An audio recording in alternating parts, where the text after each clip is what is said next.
నమస్తే, welcome to our channel. ప్రస్తుతం మనతో పాటు ఉన్నారు డాక్టర్ విక్రమాదిత్య గారు. సార్తో మాట్లాడి ఈరోజు హెల్త్ పరంగా మరికొన్ని అప్డేట్స్ అడిగి తెలుసుకుందాం. నమస్తే సార్. సూర్యోస్మితల్లి. సార్, ఒక చిన్న డౌట్ సార్. నాకు చాలా వరకు మనకి ఏమంటారంటే హెయిర్ ఫాల్ అవుతుంది అనగానే మీకు ప్రోటీన్ సరిగ్గా లేదు, లేదంటే పొల్యూషన్లో తిరుగుతున్నారు, లేదంటే మీ లైఫ్ స్టైల్ అనేది సరిగ్గా లేదు, అందుకనే హెయిర్ ఫాల్ అవుతుంది, ముందు ఎకరాలు ఎకరాలు పోతున్నాయి అంటే ఇదే కారణం అంటారు. నాకు వచ్చిన డౌట్ ఏంటంటే సార్, బయట మనం ఈ పదం వాడొచ్చలేదు, బయట బెగ్గర్స్ ఉంటారు కదా, సో వాళ్ళ హెయిర్ చాలా చక్కగా ఉంటుంది, చాలా థిక్గా ఉంటుంది, బ్లాక్గా కూడా ఉంటుంది. అండ్ దట్ వాళ్ళు చాలా పొల్యూషన్లో ఉంటారు, ఎలాంటి సరైన ఫుడ్ వాళ్ళకి ఉండదు, బట్ వాళ్ళ హెయిర్ చాలా బాగుంటుంది సార్. ఈవెన్ కొన్నిసార్లు కొంతమందిని చూస్తే స్కిన్ కూడా చాలా చక్కగా అనిపిస్తుంది. అంటే అక్కడ వాళ్ళేమి మీరు చెప్పినవన్నీ పాటియట్లేదు, కానీ వాళ్ళు చాలా బాగున్నారు. మా వరకు వస్తేనేమో అన్నీ మైనస్ అవుతున్నాయి. అంటే ఇక్కడ దీన్ని ఎలా రెండింటిని కలపాలో నాకు అర్థం కావట్లేదు సార్. గుడ్, మంచి ప్రశ్న. ఇప్పుడు మీరు చెప్పిన ఏవి కూడా అంటే పోషకాలు, విటమిన్స్, మినరల్స్ ఇవేవి కూడా కూరగాయలకి మనం ఆపాదించాం. కూరగాయలు కొనుక్కునేటప్పుడు కానీ, కూరగాయలు వండేటప్పుడు కానీ, వెజిటేరియన్ భోజనం చేసేటప్పుడు అంటే పూర్వపు రోజుల్లో ఇవేమీ ఉండేవి కాదు. ఆకలేస్తుంది, అన్నం వండుకుంటాం, దానికి మంచి కూర, అది బీరకాయ, దొండకాయ, వంకాయ, బెండకాయ, రకరకాల. ఎప్పుడైతే జీవన విధానంలో వెస్ట్రన్ కల్చర్స్, వెస్ట్రన్ అంటే మనకి పాశ్చాత్య దేశాలు, ఆ దేశాల్లో ఉన్నటువంటి ఆ జీవన విధానం మనం అవలంబించడానికి దాంట్లో ఏదో గొప్ప ఉంది అని అనుకోవడానికి వచ్చినప్పుడు మాత్రమే ఈ వాల్యూస్ అన్నీ వచ్చినాయి.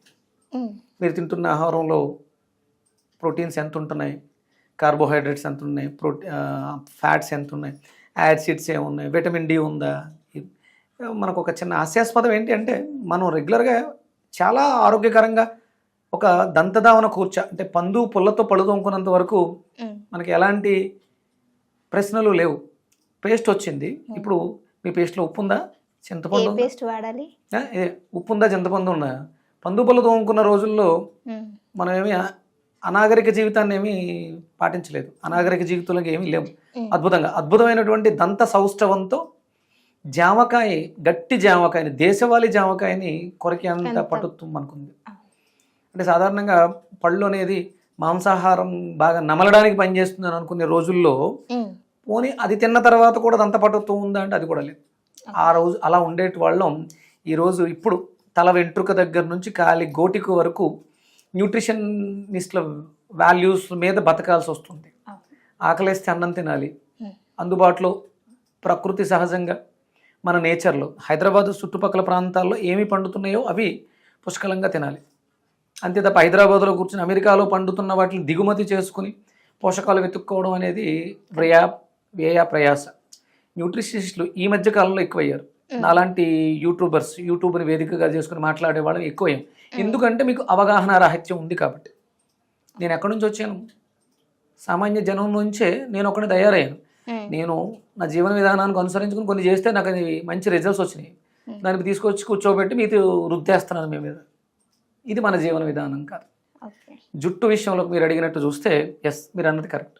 వాడికి దాని మీద వ్యామోహం ఉండదు, వాళ్ళు ఏం దాన్ని పట్టించుకోరు. దుమ్ము ధూళ్ళలో తిరుగుతూ హైజీన్, అసలు జీరో హైజీన్. వాళ్ళు అక్కడే తిరిగేస్తూ ఉంటారు, అక్కడే తనకు నచ్చినవి తినేస్తుంటారు. వాళ్ళ శరీరంలో వ్యాధి నిరోధక శక్తి అత్యంత శక్తివంతంగా ఉంటుంది. కోవిడ్ టైంలో హైజీన్గా ఉన్నవాడు పోయారు, బెగ్గర్స్ ఎవరు కూడా భయపడలేదు. అట్లా దాని గురించి వాళ్ళకి తెలియదు. ఫస్ట్ వాళ్ళు ఎవరికి ఏమీ కాలేదు. అంటే వాళ్ళలో ఉన్నది ఏంటంటే అద్భుతమైనటువంటి ఇమ్యూనిటీ సిస్టమ్. అది జుట్టుకైనా గోటుకైనా సరే మీ శరీరంలో ఉన్నటువంటి ఇమ్యూనిటీ సిస్టమ్, వ్యాధి నిరోధక శక్తి, దాన్ని మీరు అత్తారబతంగా ఎక్కువ దాని మీద ఫోకస్ పెట్టి దాన్ని ఏదో పదింతలు చేయాలనే తాపత్రయంలో వస్తుంది. హిమాలయాల్లో ఋషులు ఉంటారు, సంచారం చేసేటువంటి, అంటే తప్పేం కాదు, అంటే బెగ్గింగ్ చేస్తున్నారు వాళ్ళు. కేర్ ఆఫ్ ప్లాట్ఫామ్ అంటే ఒరిజినల్గా వాళ్ళు జీవన విధానాన్ని దాన్ని అవలంబించుకున్నారు. వాళ్ళలో ఉన్న వాళ్ళు ఎవరూ కూడా తక్కువ కాదు, వాళ్ళ దగ్గర అద్భుతమైనటువంటి ఆరోగ్యం ఉంది. వాళ్ళను మించిన ఐశ్వర్యవంతులు లేరు. ఒక రకంగా చెప్పాలంటే కోట్లు ఉండి బెంచ్ కారుల్లో తిరుగుతూ బ్యాగ్లో ఒక కిట్, మెడికల్ కిట్ పెట్టుకుని తిరిగేవాడు ఒరిజినల్గా చెప్పాలంటే బెగ్గర్. డాక్టర్ దగ్గరికి వెళ్ళి ఆరోగ్యాన్ని అడుక్కుంటున్నట్టు లెక్క. వీళ్ళు మన దగ్గర భిక్షాన్ దేహి అంటే మనకి ధర్మాన్ని గుర్తు చేస్తూ వాళ్ళు కోటేశ్వరులు, వాళ్ళ ఐశ్వర్యవంతులు. వాళ్ళు ఎవరిదంటే మనం డబ్బు పరంగా చూసుకున్నా వాళ్ళ దగ్గర కూడా లక్షలు ఉంటాయి. వాళ్ళ మన దగ్గర అడిగి తీసుకుని, అంటే మనం చేసినటువంటి పాపాలని, మనం చేసిన కర్మల్ని, మనం ఇచ్చేటువంటి ఆ రూపాయి 10 రూపాయల నాణ్యం ద్వారా మన కర్మని ట్రాన్స్ఫర్ చేసుకుని కూడా దాన్ని భరిస్తున్నారు వాళ్ళు. విషాన్ని కంఠంలో దాచుకున్నటువంటి పరమేశ్వరుడు ఎలా అయితే జీవనాన్ని సాగిస్తున్నాడు, వాళ్ళు కూడా మన పాపాలని తీసుకోవడానికి మన కోసం ఆ బెగ్గింగ్ చేస్తున్నారు. బెగ్గర్స్ అంటూ లేకపోతే కర్మ ప్రారంధం ఎలా ట్రాన్స్ఫర్ అవుతుంది? పాపాలు చేసాం, ఇది దానం చేస్తే పోతుంది, ఏదైనా డొనేట్ చేయాలి, తీసుకునే వాళ్ళు లేకపోతే ఎవరికి దానం చేస్తాం? ఎవరికి చేయలేదు. వాళ్ళేమి సామాన్యులు కాదు. అంటే వాళ్ళకి ఇచ్చిన ఆ పదం కొంచెం మనకి కింద స్థాయిలో ఉంటుంది. అంటే తీసుకునే చెయ్యది, ఇచ్చే చెయ్యి. ఇచ్చే చెయ్యి ఉంది, తీసుకునే చెయ్యి లేదు. వాళ్ళు చాలా వాల్యుబుల్. అందుకని వాళ్ళకి ఈ dermatology problems, hair problems, eye problems, వాళ్ళకు కూడా ప్రాబ్లమ్స్ వస్తుంటాయి యాక్సిడెంటల్గా. తప్ప జీవన విధానంలో ఎలాంటి ఇబ్బంది ఉండదు వాళ్ళకి. ఎందుకంటే వాళ్ళు హైజీన్ పాటించరు. ప్రకృతి సహజంగా వర్షానికి తడుస్తూ ఎండకి ఎండుతూ, అంటే ఇప్పుడు హైదరాబాద్ సిటీస్ లాంటిలో మనకి కామన్గా పొల్యూషన్ ఎక్కువగా ఉంటుంది. అలాంటి సందర్భాల్లో కూడా వాళ్ళు చాలా బాగుంటారు. కాకపోతే ఆ పొల్యూషన్ వల్ల, ఆ కార్బన్స్ వల్ల లంగ్స్ ప్రాబ్లం వస్తుంది వాళ్ళకి, ఊపిరితిత్తుల సమస్య. కాకపోతే వాళ్ళ జీవన విధానం లాంగ్ రన్ ఉండదు. ఉన్నన్ని రోజులు ఆరోగ్యంగా హ్యాపీగా బతికేస్తారు. సడన్గా జీవితాన్ని విడిచిపెట్టి వెళ్ళిపోస్తారు. అంటే ఆ జీవన విధానాన్ని ఒకసారి చూడండి. వాళ్ళు వేలకు వేలు పోసి షాంపూలు వాడుతున్నారా హెయిర్ సంరక్షణ కోసం? కనీసం కుంకుడుగా కూడా వాడరాడు. ఎప్పుడో ఓ 10 రోజులకో 15 రోజులకో, అంటే వాళ్ళ దగ్గర మనకి ఆ శుభ్రత లేదనే తెలిసిపోతుంది, ఒక స్మెల్ వస్తూ ఉంటుంది. వాళ్ళకి ఆ అవకాశం, ఆ టైం, దాని మీద శ్రద్ధ ఉండదు. ఎక్కువ దేని మీద అయితే శ్రద్ధ పెడతాము దానికి ఇబ్బందులు ఎక్కువ వస్తున్నట్టు కనిపిస్తుంది. దాని ఆనందాన్ని వదిలేసి మీరు చేయాల్సింది చేయండి. నిజంగానే ఒక దాని మీద ఎక్కువ వ్యామోహం చూపిస్తే అది డ్యామేజ్ అయిపోతూ వస్తుందంటారా సార్? అవును, అతి సర్వత్రా వర్జిత్.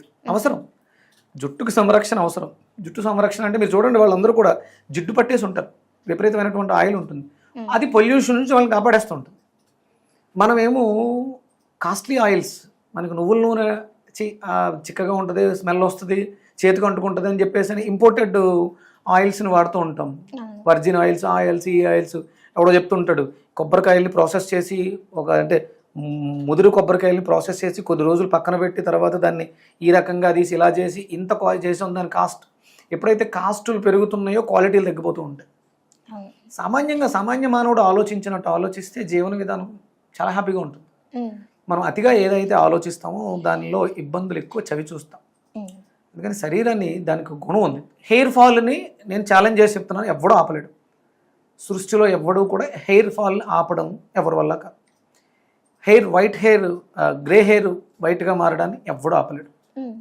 తాత్కాలికంగా ఆపొచ్చు అంటారు. అదే దాన్ని అప్పుడు ఆపడం కాదు, మేనేజ్ చేయడం అవుతుంది. జుట్టు ఊడటం అనేది అంటే ప్రతిదానికి ఒక సెల్కి లైఫ్ ఉంటుందమ్మా.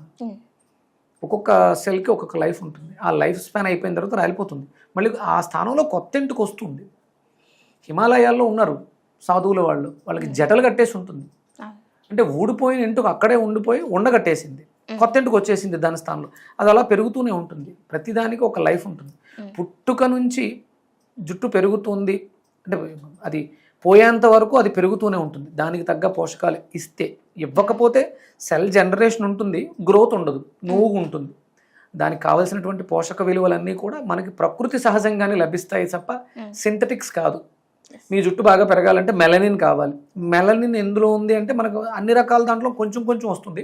దాన్ని ట్యాబ్లెట్ల రూపంలో సప్లిమెంట్స్, విటమిన్ డి ఒక 60,000 రోజుకు ఒక 60,000 ట్యాబ్లెట్, B12 ఒక 500,000 mg, ఐరన్, ఇలా సప్లిమెంట్ మీదకి వెళ్ళిపోతే ఆరోగ్యాలు పాడవుతాయి తప్ప మీరు అనుకున్నది సాధించలేరు.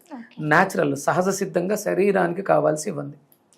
మీరు వాళ్ళ జీవన విధానాన్ని చూడండి. అంటే వాళ్ళు చేసే పనిని కాదు, వాళ్ళ జీవన విధానంలో వాళ్ళు చాలా హ్యాపీగా పచ్చడి మెతుకులను కూడా తినేసి ఎలాంటి ఇబ్బంది లేకుండా హాయిగా బ్రతికేస్తుంటారు. అంటే పచ్చడి మెతుకులు కూడా తినడం తప్పు, వాళ్ళకి దారి లేదు. అది వాళ్ళు దానికి అలవాటు పడిపోయి ఉన్నారు. దాంట్లోంచి వాళ్ళు మార్చుకోవాల్సిన విధానం ఒకటి ఉంటుంది. బాగా సంపన్నులం, అన్ని అవకాశాలు ఉన్నాయి, ఎక్కువగా తినేస్తే రోగాలు వస్తాయి. అవసరానికి తింటే హ్యాపీగా ఉంటారు. వాళ్ళు అవసరానికి తింటారు, ఎక్కువగా నిలబడి ఉంటారు, ఎక్కువ నడుస్తూ ఉంటారు. ఆ శ్రమ మనకు లేదు. వాళ్ళలో మనం చూడాల్సింది ఏంటంటే ఎక్కువ వాళ్ళు ఉదయం 6 గంటల దగ్గర నుంచి నైటు 10-11 గంటల వరకు తిరుగుతూనే ఉంటారు. శుభ్రంగా సాయంత్రం వెళ్ళి హ్యాపీగా పడుకుంటారు. ఆ శ్రమ ఎక్కువ ఉందిగా, మన దగ్గర శ్రమ లేదు. మనం బయటకు వెళ్తున్నామంటే క్యాప్ పెడతాం, దానిపైన ఇంకో గొడిగేస్తాం, లేకపోతే ఏసీ కారుల్లో ఉంటాం. దానివల్ల హైజీన్ అయి ఊడిపోతుంది. Yes. అందుకని సున్నితంగా కాదు, సుఖంగా ఉండండి. జుట్టు బాగుంటుంది, అది అవసరం, మనిషికి చాలా అవసరం జుట్టు. ఎందుకంటే మన మెదడును రక్షించడానికి అక్కడ పెట్టాడు.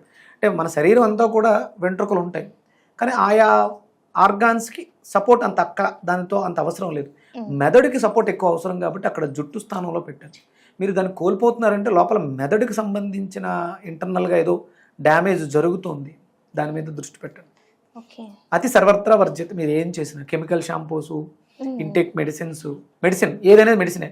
విటమిన్ డి సప్లిమెంట్ ఇస్తున్నారంటే అది కూడా మెడిసిన్, అది కూడా హార్మ్ఫుల్. న్యాచురల్, ప్రకృతి సహజంగా మీకు దొరికేటువంటి పదార్థాలు. అందుకని నేను లియో డైట్ అదే చెప్తుంది, సింహంలా బ్రతకాలి. దొరికింది తినాలి, దొరికించుకుని తినడం ప్రయత్నం చేస్తాం. దొరికింది తినాలంటే మన ప్రాంతాల్లో ఏవైతే ఉన్నాయో అవి తినాలి. ఆకలేస్తే తినాలి, ఆకలి సహజ సమయానికి వెయ్యాలి. ఆకలేస్తే తినాలంటే ఎప్పుడు పడితే అప్పుడు ఆకలేస్తే అది రోగం. ఆకలి మధ్యాహ్నం 12 గంటల నుంచి 1 గంట 1 గంటన్నర మధ్యలోనే వేయాలి. ఆ తర్వాత ఆకలి వేసినా తినకూడదు, సమయం దాటేవు కాబట్టి, తప్పు చేసేవు కాబట్టి. ఉదయం బ్రేక్ఫాస్ట్ 8:30 to 9:30, అప్పుడు ఆకలేస్తేనే తినాలి. 9:30 తర్వాత ఆకలేసిందంటే తినకూడదు. మీకు కొన్ని టైమింగ్స్ ఉంటాయి.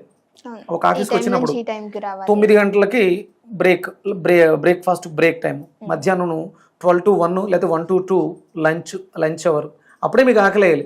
మీరు మధ్యాహ్నం నాకు సార్ నేను వేరే విక్రమాదిత్య డైట్ పాటిస్తున్నాను, నాకు 3 గంటలకు ఆకలేస్తుంది, అప్పుడే తింటాను నేను, మీ అందరితో పాటు తిన్నాను అంటే కుదురుద్దా? 1 గంట 1 గంటన్నర 2 ఒక సమయం కేటాయించబడింది మన శరీరంలో, బయోమెట్రిక్ కాకుండా. దాన్ని మనం అనుసంధానం చేసుకుని దానికి తగ్గట్టుగా మనం ప్రవర్తిస్తే జుట్టు బాగుంటుంది, కళ్ళు బాగుంటాయి, గోర్లు బాగుంటాయి, స్కిన్ బాగుంటుంది.